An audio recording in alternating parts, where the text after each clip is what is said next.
बिस्मिल्लाहिर्रहमानिर्रहीम बिस्मिल्लाहिर्रहमानिर्रहीम। अज़ीज़ तलबा अस्सलामु अलैकुम। उम्मीद है आप सब लोग खैरियत से होंगे। अल्लाह पाक आपको ज़िंदगी के हर मैदान में कामयाब करे और आपको अपने घरों में खुश और आबाद रखे।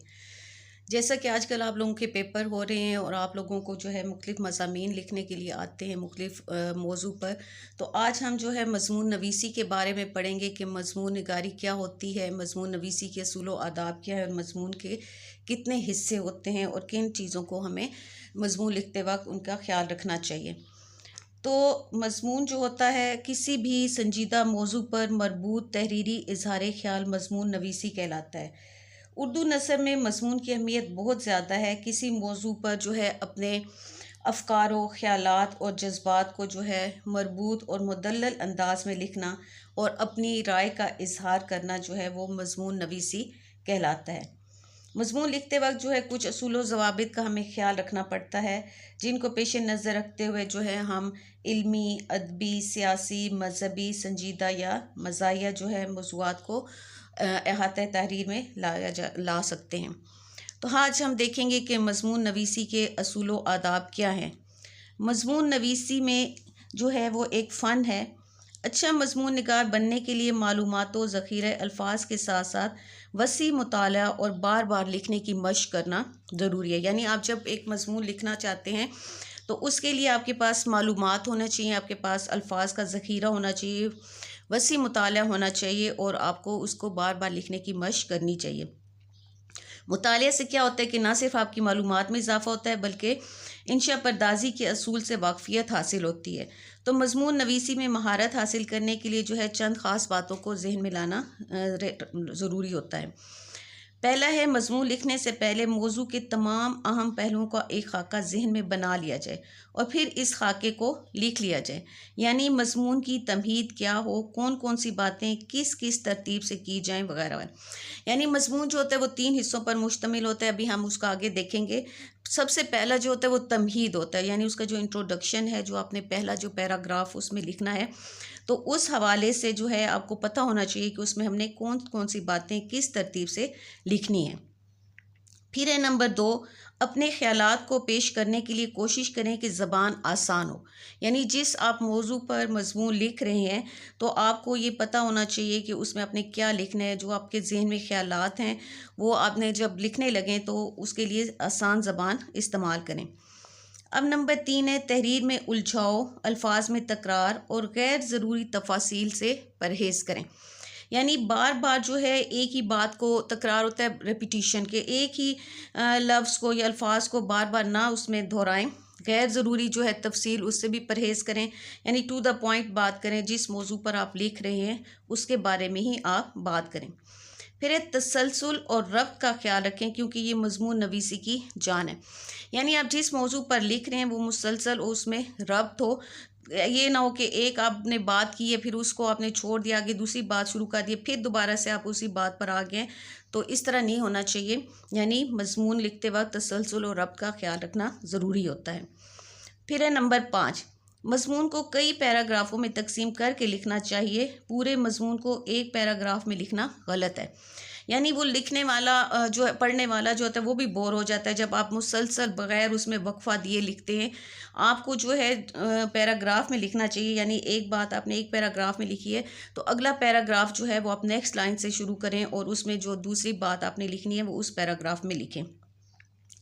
फिर पूरे मज़मून को लिख लेने के बाद उसे एक बार ज़रूर दोहरा लेना चाहिए।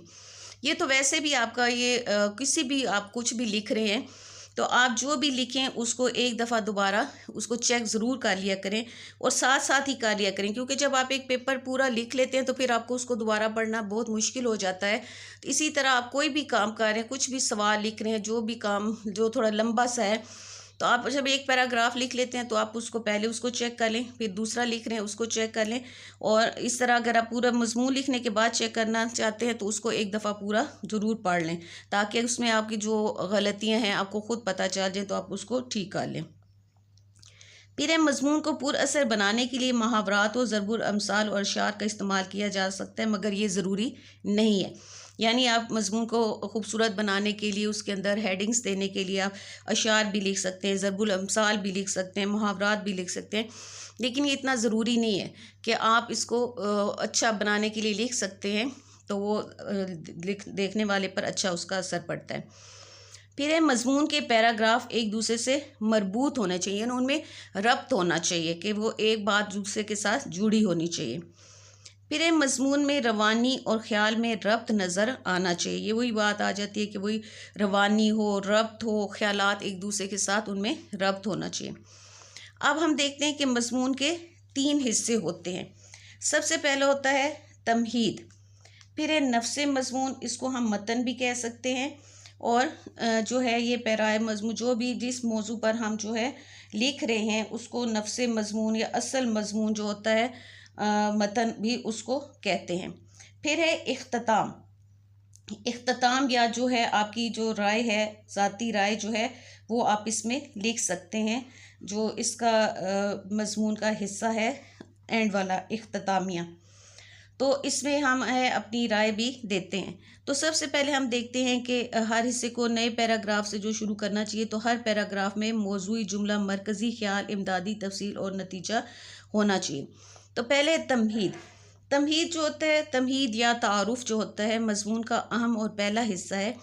इसमें असल मौजू या नफ्से मज़मून से मुतल्लिक़ कुछ लिखने से पहले पुरअसर और ज़ोरदार जुमले इस तरह लिखे जाते हैं कि इसमें जो है पढ़ने वाले का ज़हन जो है असल मौजू की तरफ राग़िब हो और उनकी दिलचस्पी भी बढ़े।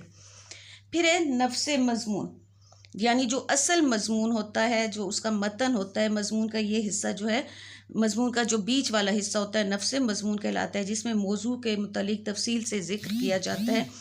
चूँकि ये हिस्सा जो है तवील होता है, इसलिए ज़रूरी है कि इस हिस्से को एक पैराग्राफ में लिखने के बजाय कई पैराग्राफों में तकसीम किया जाए। आखिरी है इख्तिताम, या इसमें ज़ाती राय जो है आप अपनी देते हैं। तो मज़मून का जो आखिरी हिस्सा होता है ये इख्तिताम कहलाता है। इसमें मज़मून निगार को अपने ख़यालात का निचोड़ पेश करना चाहिए ताकि पढ़ने वाला ना सिर्फ मुतासिर होकर बल्कि वो मौजू पर अपनी राय कायम करने में दिक्कत भी महसूस ना करे। तो ये थे आप लोगों का मज़मून नवीसी यानी मज़मून निगारी क्या होती है, मज़मून नवीसी के असूल व आदाब क्या है और मज़मून के कितने हिस्से होते हैं।